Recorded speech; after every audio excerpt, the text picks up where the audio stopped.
মানুষের পরিবারকেও যেমন দেখাচ্ছে যে দেখেন একটা পরিবারের যিনি মেইন আয় করে সে না থাকলে তার একটা ছোট বাচ্চা দেখুন 7-8 বছর হলে বাচ্চাটা এবং কীভাবে কাঁদতেছে মানে কীভাবে বুকটা ভেঙে যাচ্ছে। আবার ঠিক একইভাবে আমরা সেই সাইজের ঘটনা বলেন এই যে 4 বছরের একটা বাচ্চা যে বারান্দায় গুলি খেয়ে মারা গেল তাদের সবার পরিবারের কথা ধরেন আমরা তুলে ধরছি, কিন্তু তুলে ধরার পরে যেমন একটা শ্রেণী আবার মাঠের মধ্যে এসে মানে আমাদের নিরাপত্তার জায়গাটায় আমরা একরকমের সংকুচিত হয়ে আসছি। দেখবেন যে টেলিভিশনগুলা বা পত্রিকাগুলা তাদের সাইনবোর্ড খুলে খুলে গাড়িগুলো নিয়ে নামছে, মাঠে নামছে, তাদেরকে দেখে আক্রমণ হচ্ছে।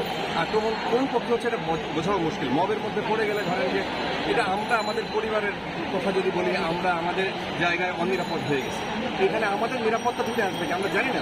আমি জানি না এই বিষয়ে আমাদের সাংবাদিক নেতারা তারা কিছু বলবেন, হয়তো কবে বলবেন কীভাবে বলবেন সেটাও জানি না, কারণ এর কোনো সলিউশন আমি দেখি না। কিন্তু আমি সাধারণ মানুষ যারা এই ভিডিও করেন, যারা এই ভিডিও দেখবেন, আপনাদেরকে অনুরোধ করি যে আপনাদের মতো আমাদেরও সেম, আপনাদের মতো আমরাও আমাদের সন্তান ভাই রাস্তায় আমাদের থাকতে হয়, দুই পক্ষকেই আমাকে দেখাইতে হবে, দুই পক্ষের মেসেজই আমাকে সামনে আনতে হবে। এরপরে আপনি কোনটা নেবেন কোনটা নেবেন না এটা আপনাদেরই ব্যাপার, কিন্তু ওই জায়গায় আমাদের মতামত প্রপারলি দেওয়ার সুযোগ থাকে না। তো এই প্রফেশনের জায়গা থেকে আপনারা আমাদের জন্য দোয়া করবেন আর সবাইকে রেসপেক্টটা দেবেন। আমি এই রিকোয়েস্টও করি, ধরেন যে আমাদের বাংলাদেশের যে পুলিশ ভাইরা ধরেন তারা উপরের একটা আদেশ শোনে।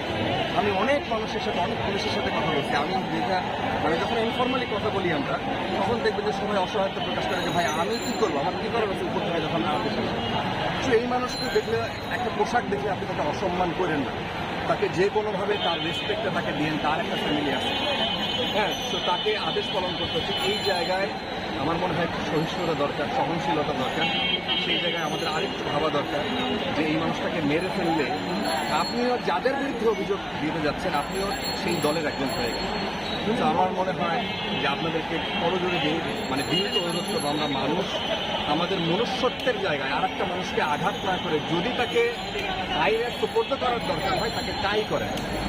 নিজেকে আমরা যেভাবে মাঠে আছি, ফিল্ডে আছি, দেখেন আমাদের 4 মানুষ 4 সাংবাদিক প্রাণ হারাইছে। আমাদের আনফর্চুনেটলি আমাদের যখন কেউ আমাদের পরিবারে যখন আমরা আহত হই বা নিহত হই আমাদের পরিবারের খবর টেলিভিশনেও আসে না, পত্রিকায়ও আসে না, বুঝছেন? এটা হলো খুবই আনফর্চুনেট, আমরা আমাদেরকে নিয়ে লিখি না। তো সেই জায়গায় আমি হাতে পায়ে ধরে বলি সাধারণ মানুষকে আপনারা মাথার মধ্যে ওই চিন্তাটা নিয়ে যে এরাও আপনাদের ভাই, এরাও আপনাদের ছেলে, আপনাদের মেয়ে, তো এদের নিরাপত্তাটাও আপনাদের হাতে। এখন যে অবস্থাটা তৈরি হয়েছে এই অবস্থা আমার ধারণা যে খুব তাড়াতাড়ি একটা শান্তিযোগ্য করে একটা যাবে, সেখানে একটা সলিউশন আসবে, মানুষ শান্তিতে থাকুক। এই অবস্থার অবসান হোক, যেভাবে মানুষ মাঠে নামছে হয়তো যে কোনো একটা কিছু আসবে রেজাল্ট। আমাদের ওই রেজাল্টের যে প্রক্রিয়াগুলো এটা একটা ইতিহাস, যে সময়টা আমরা দাঁড়ানো আছে এটা একটা ইতিহাস, এটা সব লেখা হবে। এই যে আমরা যে বলছি, আমরা কথা বলছি, আমরা টক শো করছি, কে কোন পক্ষের বা কে কোনভাবে কথা বলছি সব লেখা হবে, সব রেকর্ড থাকবে।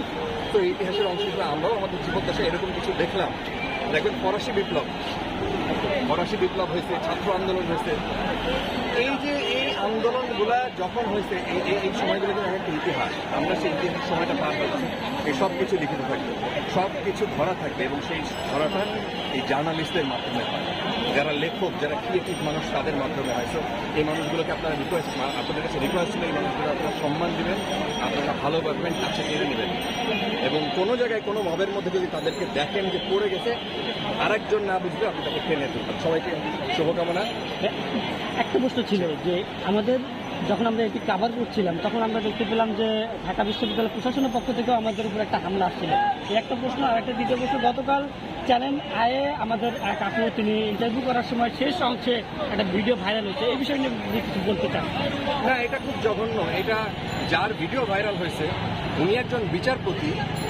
আমরা এটা দাবি করছি অলরেডি, আমাদের যারা সিনিয়র আছেন তাদেরকে জানাইছি যে আমরা টেলিভিশনে কোনোভাবে ওনাকে আর দেখতে চাই না। টেলিভিশনে এই মানুষকে উনি মানসিক বিকারগ্রস্ত, ওনাকে আমার কাছে মনে হচ্ছে যে মানে আমাদের অনেকের ধারণা যে উনি আসলে ওইভাবে সুস্থ না। তো তার জন্যে আসলে কিছু বলা নাই, এই ধরনের মানুষকে আমাদের অ্যাভয়েড করা উচিত। তো আমরা আমাদের কর্তৃপক্ষকে জানাইছি যে ওনাকে কোনোভাবে আমরা টেলিভিশনে আর কোনোভাবে দেখতে চাই না। ওনার একটা অতীত আছে, উনি কিন্তু এর আগে হচ্ছে যখন বিচারপতি ছিলেন তখন কিন্তু ট্রাফিক সালাম না দেওয়ায় তাকে কিন্তু কান ধরিয়েছে। তার মানে এরকম অসুস্থ মানুষ যখন যে পাওয়ারে ছিল, দেখেন এইটা আমাদের বাংলাদেশের খুব দুর্ভাগ্য।